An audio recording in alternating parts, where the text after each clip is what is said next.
नमस्कार। आज वैशाख कृष्ण द्वादशी शके 1946। मी चित्रा रानडे सादर करत आहे ठाणे वार्ता। ठळक घडामोडी। जिल्ह्यातील 3 लोकसभा मतदारसंघांपैकी 2 मतदारसंघ एकनाथ शिंदे गटाकडे तर 1 जागा राष्ट्रवादीला। पालघर लोकसभा मतदारसंघातून भारतीय जनता पक्षाचे हेमंत सावरा विजयी आणि ठाण्यातील 7 मॅरेथॉन धावपटू साऊथ आफ्रिकेतील डर्बन ते पीटर मार्टिसबर्ग मॅरेथॉनमध्ये सहभागी होणार। या आणि इतर घडामोडी विस्तृतपणे पण काही क्षणातच आमच्या फेसबुक पेज तसंच यूट्यूब चॅनल आणि संकेतस्थळाला सबस्क्राइब करायला विसरू नका। ठाणे वार्ता पहा श्रीस्थानक वाहिनीवर आता सकाळी 9:15 पासून रात्री 9:15 पर्यंत। ठाणे वार्ता, ठाण्यातील पहिलं दृकश्राव्य माध्यम। ठाणे वार्ता आणि श्रीस्थानक वाहिनीचं लाईव्ह स्ट्रीमिंग ठाणेवार्ता.com वरील लाईव्ह स्ट्रीमवर क्लिक करा आणि अगदी मोबाईलवरही ठाणे वार्ता श्रीस्थानक वाहिनीचा आनंद लुटा। यासाठी आमचं ॲप डाउनलोड करा। ठाणे वार्ता पहा श्रीस्थानक वाहिनीवर आता सकाळी 9:15 पासून रात्री 9:15 पर्यंत। ठाणे वार्ता, ठाण्यातील पहिलं दृकश्राव्य माध्यम। आपण पाहत आहात श्रीस्थानक वाहिनी, ठाणे जिल्ह्याचं मुख्य व्यासपीठ। ठाणे जिल्ह्यामध्ये असलेल्या लोकसभेच्या 3 मतदारसंघात शिवसेना एकनाथ शिंदे गटानं बाजी मारल्याचं दिसत आहे। लोकसभेच्या 3 मतदारसंघांपैकी 2 शिंदे गटानं आपल्याकडे राखण्यात यश मिळवलंय, तर एका जागी राष्ट्रवादी काँग्रेसनं बाजी मारली आहे। शेवटची माहिती हाती येईपर्यंत ठाणे आणि कल्याण लोकसभा मतदारसंघात एकनाथ शिंदे गटानं बाजी मारली आहे, तर भिवंडी लोकसभा मतदारसंघात कपिल पाटील यांना पराभवाला सामोरं जावं लागेल असं दिसतंय। राष्ट्रवादी काँग्रेसच्या बाळामामा उर्फ सुरेश म्हात्रे यांनी इथे बाजी मारली। ठाणे लोकसभा मतदारसंघात शिवसेनेच्या एकनाथ शिंदे गटाचे नरेश म्हस्के हे विजयी झाल्याचं जमा आहे। ठाणे लोकसभा मतदारसंघात एकनाथ शिंदे गटाच्या नरेश म्हस्के आणि उद्धव बाळासाहेब ठाकरे गटाच्या राजन विचारे अशा आनंद दिघे यांच्या 2 शिष्यातच लढाई झाली। सुरुवातीला विचारे यांना सहानुभूतीचा फायदा मिळेल अशी चर्चा होती, मात्र तसं काही झाल्याचं दिसलं नाही। विचारे यांच्या बऱ्याच जमेच्या बाजू होत्या। विचारे यांची उमेदवारी बरीच आधी जाहीर झाली होती, त्यामुळे त्यांना हा भला मोठा मतदारसंघ पिंजून काढायला चांगला अवधी मिळाला। त्या तुलनेत नरेश म्हस्के यांची उमेदवारी ही नामनिर्देशन पत्र दाखल करण्याच्या शेवटाच्या आधी जाहीर झाली, त्यामुळे म्हस्के यांना प्रचारासाठी अवघे 20 ते 25 दिवसच मिळाले। राजन विचारे हे सलग 2दा या मतदारसंघाचे प्रतिनिधी होते, तर म्हस्के हे ठाण्याचे महापौर होते। शेवटी ठाणेकरांनी एकनाथ शिंदे गटाला कौल दिला आहे। यामुळे ठाणे लोकसभा मतदारसंघ हा शिवसेनेचा बालेकिल्ला असल्याचीच मोहर मतदारांनी उमटवली आहे। या मतदारसंघावरून शिवसेना भारतीय जनता पक्षामध्ये बरीच ताणाताणी झाली, पण अखेर शिवसेनेच्या एकनाथ शिंदे गटानं बाजी मारली। विविध अंगांनी बहुचर्चित ठरलेल्या कल्याण लोकसभा मतदारसंघात शिवसेनेच्या एकनाथ शिंदे गटाच्या श्रीकांत शिंदे यांनी आपला झेंडा फडकवल्यात जमा आहे। कल्याण लोकसभा मतदारसंघ हा विविध कारणांनी चर्चेचा केंद्रबिंदू ठरला होता। श्रीकांत शिंदे यांच्या एकूणच कारभारावरून भारतीय जनता पक्षानं नाराजीचा झेंडा फडकवला होता। ही नाराजी इतक्या मोठ्या प्रमाणावर होती की श्रीकांत शिंदे यांना आपण निवडणूक लढवू इच्छित नसल्याचं जाहीर करावं लागलं होतं, पण अखेर या वादावर पडदा टाकण्यात पक्षश्रेष्ठींना यश मिळालं। या मतदारसंघातून खुद्द मुख्यमंत्र्यांचे चिरंजीव निवडणूक लढवत असल्यामुळे हा मतदारसंघ प्रसिद्धीच्या झोतात होता। अपेक्षेनुसार श्रीकांत शिंदे यांनी या मतदारसंघात बाजी मारली। या मतदारसंघावरही भारतीय जनता पक्षानं दावा केला होता, पण हा मतदारसंघ ही शिवसेनेचा बालेकिल्ला असल्याचंच मतदारांनी मतदानातून दाखवून दिले। या मतदारसंघातून शिवसेना उद्धव बाळासाहेब ठाकरे गटाच्या वैशाली दरेकर या तुलनेनं कमजोर उमेदवार असल्याची टीका झाली होती। या उमेदवारी मागे छुपा समझोता असल्याचंही चर्चिलं जात होतं, मात्र त्या तुलनेत वैशाली दरेकर यांनीही श्रीकांत शिंदे यांना चांगला लढा दिला। भिवंडी लोकसभा मतदारसंघात भारतीय जनता पक्षाच्या कपिल पाटील यांना पराभवाला सामोरं जावं लागण्याची शक्यता आहे। या मतदारसंघात तुलनेनं नवख्या असलेल्या राष्ट्रवादी काँग्रेसच्या बाळामामा उर्फ सुरेश म्हात्रे यांनी बाजी मारली आहे। या मतदारसंघात सुरेश म्हात्रे यांनी शेवटची माहिती हाती येईपर्यंत केंद्रीय राज्यमंत्री असलेल्या कपिल पाटील यांच्यावर मोठी आघाडी मिळवल्याचं दिसतंय। या मतदारसंघात सुरेश म्हात्रे यांच्या तुलनेत कपिल पाटील हे वजनदार उमेदवार होते। जिल्हा परिषदेचं अध्यक्षपद भूषवण्यापासून 2 वेळा खासदार राहिलेल्या आणि केंद्रीय राज्यमंत्री असलेल्या कपिल पाटील यांना सुरेश म्हात्रे यांनी चांगलंच जेरीस आणलं। सुरेश म्हात्रे यांची उमेदवारी तुलनेनं उशिरा झाली।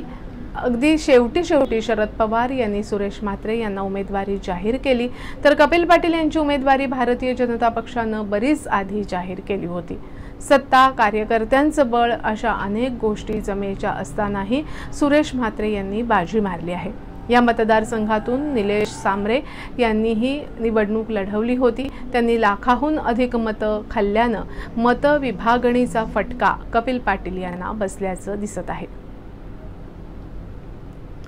पालघर लोकसभा मतदारसंघातून भारतीय जनता पक्षाचे डॉक्टर हेमंत सावरा हे निवडून आल्यात जमा आहेत। पालघर लोकसभा मतदारसंघात भारतीय जनता पक्षातर्फे हेमंत सावरा आणि उद्धव ठाकरे गटाच्या भारती कांबडी यांच्यात मुख्य लढत झाली। सावरा यांना 4,75,084 तर कांबडी यांना 3,33,981 मतं मिळाली आहेत। या मतदारसंघात तिरंगी लढत झाली। हितेंद्र ठाकूर यांच्या बहुजन विकास आघाडीच्या राजेश पाटील यांना 1,97,833 मतं मिळाली, तर 19,473 मतं नोटा म्हणजेच कोणालाही नाही याला मिळाली। सर्व नागरिकांना आवाहन करण्यात येत आहे की सध्या डासांमार्फत पसरणाऱ्या डेंग्यू या आजाराचा प्रसार रोखण्यासाठी प्रत्येकाने पुढील प्रमाणे कार्यवाही करावी।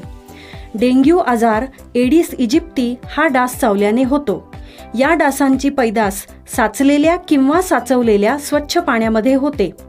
8 दिवसांपेक्षा जास्त दिवस पाणी उघडे व साचून राहिल्यास त्यात डास अंडी घालतात।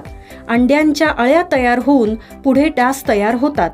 यासाठी आपल्या घरातील पाणी साठे उदाहरणार्थ बॅरल्स, पिंपे, टाक्या, हौद, रांजणे इत्यादी दर आठवड्याला रिकामे करून घासून पुसून कोरडे करून पुन्हा भरावे। 1 दिवस कोरडा दिवस म्हणून पाळावा। पाणी साठ्यांना घट्ट झाकणे बसवावीत किंवा जुनी साडी, चादर, धोतर यांनी बांधून झाकून ठेवावीत, म्हणजे डास त्यात जाऊन अंडी घालणार नाहीत।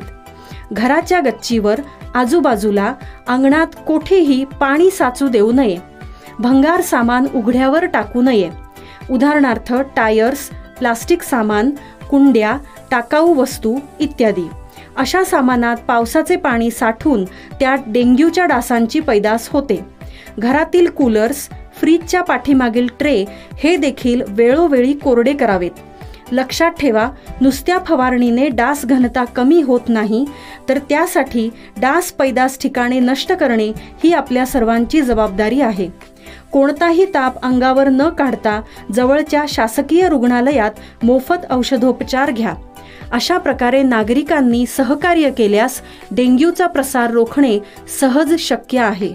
ठाणे महापालिका क्षेत्रातील बहुतांश मोठे आणि छोटे नाले, गटारे यांची सफाई पूर्ण होत आली आहे। दररोज वाहून येणारा तरंगता कचरा काढण्याचं काम दैनंदिन स्वरूपात केलं जात आहे, अशी माहिती ठाणे महापालिका आयुक्त सौरभ राव यांनी दिली।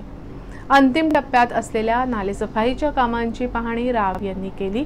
गेले महिनाभर नालेसफाई सुरू आहे। सर्व प्रभागात विविध एजन्सीच्या माध्यमातून नालेसफाई करण्यात आली आहे। त्यावर घनकचरा विभाग आणि वरिष्ठ अधिकारी यांची देखरेखही होती।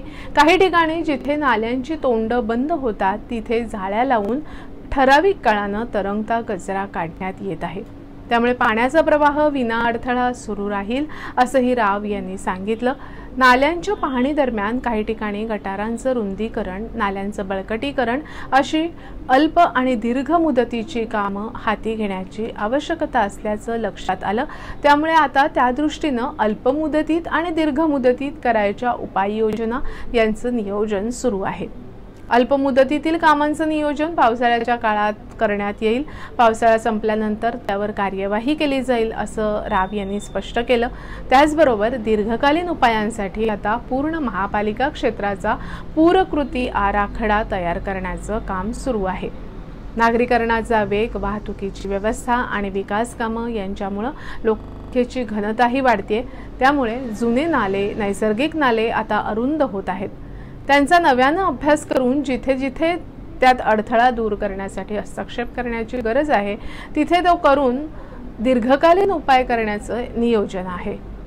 जुन्या ठाण्यातील जांभळी नाका येथील पेढ्या मारुती मंदिराचा परिसर हा सखल भाग आहे। तिथे बशीसारखा आकार झाला आहे।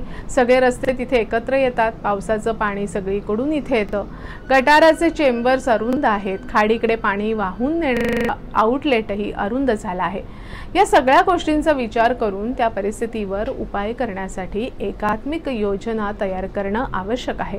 त्यासाठी IIT, सल्लागार, वरिष्ठ अधिकारी, लोकप्रतिनिधी, स्थानिक नागरिक, व्यापारी या सगळ्यांची चर्चा करून दीर्घकालीन उपाययोजना करण्यात येईल असंही आयुक्तांनी सांगितलं। वृंदावन सोसायटी, ऋतू पार्क येथील नाला, राबोडी रुस्तमजी येथील नाला, के विला येथील कारागृहालगतचा नाला, कोपरीमधील ब्रिम्स येथील नाला, पासपोर्ट कार्यालयालगतचा नाला, पेढ्या मारुती मंदिर परिसर यांची आयुक्त राव यांनी पाहणी केली। पेढ्या मारुती मंदिरापाशी नागरिकांशी संवाद साधून त्यांच्या समस्या जाणून घेतल्या। मान्सूनसाठी ठाणे महापालिकेनं पूर्वतयारी केली आहे। त्या आधारावर आपण मान्सूनचा सामना करण्यासाठी सज्ज आहोत। साधारणपणे पुढील 4 महिने 48 दिवस मोठ्या भरतीचे आहेत। हवामान खात्याच्या अंदाजानुसार यंदा 5 ते 10% पाऊस जास्त पडणार आहे। हे एक मोठं आव्हान असेल, पण अतिरिक्त पावसाचा सामना करण्यासाठीही आपली यंत्रणा सज्ज आहे। 1 जून पासून आपला आपत्कालीन कक्ष कार्यान्वित झाला आहे। त्यात महापालिका, पोलीस, महावितरण यांचे प्रतिनिधी त्यात 24 तास उपलब्ध राहणार आहेत। त्यामुळे पावसाळ्यात कोणतीही आपत्कालीन परिस्थिती निर्माण झाली तर त्याचा सगळे एकत्रित सामना करू शकू असा विश्वास आयुक्त राव यांनी व्यक्त केला। कोणत्याही आपत्कालीन परिस्थितीत नागरिकांनी 865 778 7101 या आपत्कालीन हेल्पलाईनवर संपर्क साधावा असं आवाहन महापालिका आयुक्त सौरभ राव यांनी केलं आहे। ठाण्यातील 7 मॅरेथॉन धावपटू साऊथ आफ्रिकेतील डर्बन ते पीटर मार्टिसबर्ग इथे 9 जून रोजी होणाऱ्या प्रतिष्ठित 97व्या 90 किलोमीटर कॉमेड्स मॅरेथॉनमध्ये सहभागी घेत आहेत। जगभरातून एकूण 25,000 धावपटू सहभागी होणार असून भारतातून 323 धावपटू भाग घेत आहेत। प्रथेप्रमाणे शहरोशहरी या धावपटूंसाठी गुड लक कॉमेड्स रन आयोजित केले जातात। धावपटूंना भारताचा झेंडा दिला जातो। ठाण्यातील 7 धावपटूंसाठी श्री पलाय देवी मंदिर परिसर उपवन इथे 7 धावपटूंना शुभेच्छा देण्यासाठी गुड लक कॉमेड्स रन स्टँडर्ड ठाणे सेंटर तर्फे आयोजित करण्यात आला। साऊथ आफ्रिकेत होणाऱ्या या 90 किलोमीटर अल्ट्रा मॅरेथॉनमध्ये ठाण्यातील डॉक्टर महेश बेडेकर, रामनाथ मिंबळ, चिन्मय सेनगुप्ता, विवेक ठिलकन, प्रशांत सिन्हा, निखिल आणि कुमारी विद्या यांचा सहभाग असणार आहे। प्रथेप्रमाणे तिरंगा देऊन त्यांना इतर धावपटूंकडून शुभेच्छा देण्यात आल्या। या स्पर्धेत जगभरातून 23,000 धावपटू भाग घेत आहेत। भारतातून 327 धावपटू भाग घेत आहेत। भारतीय संघाने तयार केलेला टी-शर्ट आणि जॅकेट घालून या स्पर्धेत भाग हा एक अविस्मरणीय अनुभव आहे असं डॉक्टर महेश बेडेकर यांनी सांगितलं। आपण पाहत आहात श्री स्थानक वाहिनी, ठाणे जिल्ह्याचं मुख्य व्यासपीठ। ठाणे वार्ता पहा श्री स्थानक वाहिनीवर। आता सकाळी 9:15 पासून रात्री 9:15 पर्यंत ठाणे वार्ता, ठाण्यातील पहिलं दृकश्राव्य माध्यम। ठाणे वार्ता आणि श्री स्थानक वाहिनीचं लाईव्ह स्ट्रीमिंग ठाणेवार्ता.com वरील लाईव्ह स्ट्रीमवर क्लिक करा आणि अगदी मोबाईलवरही ठाणे वार्ता श्री स्थानक वाहिनीचा आनंद लुटा।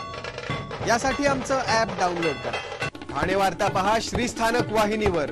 आता सकाळी 9:15 पासून रात्री 9:15 पर्यंत ठाणे वार्ता, ठाण्यातील पहिलं दृकश्राव्य माध्यम। आपण पाहत आहात श्री स्थानक वाहिनी, ठाणे जिल्ह्याचं मुख्य व्यासपीठ। आपण आपले कार्यक्रम अथवा बातम्या आम्हाला ठाणेवार्ता@gmail.com या आमच्या ईमेलवर कळवू शकता। ठळक घडामोडी शेवटी पुन्हा एकदा। जिल्ह्यातील 3 लोकसभा मतदारसंघांपैकी 2 मतदारसंघ एकनाथ शिंदे गटाकडे तर 1 जागा राष्ट्रवादीला। पालघर लोकसभा मतदारसंघातून भारतीय जनता पक्षाचे हेमंत सावरा विजयी। आणि ठाण्यातील 7 मॅरेथॉन धावपटू साऊथ आफ्रिकेतील डर्बन ते पीटर मार्टिसबर्ग मॅरेथॉनमध्ये सहभागी होणार। या होत्या ठाणे वार्ता। आपली एखादी बातमी पाहायची राहून गेल्यास आपण आमच्या thanevarta.in या संकेतस्थळाला अथवा फेसबुक पेज तसंच यूट्यूब चॅनेलला अवश्य भेट द्या। तर मग पुन्हा भेटू पुढील बातमीपत्रात फक्त श्रीस्थानक वाहिनीवर। धन्यवाद।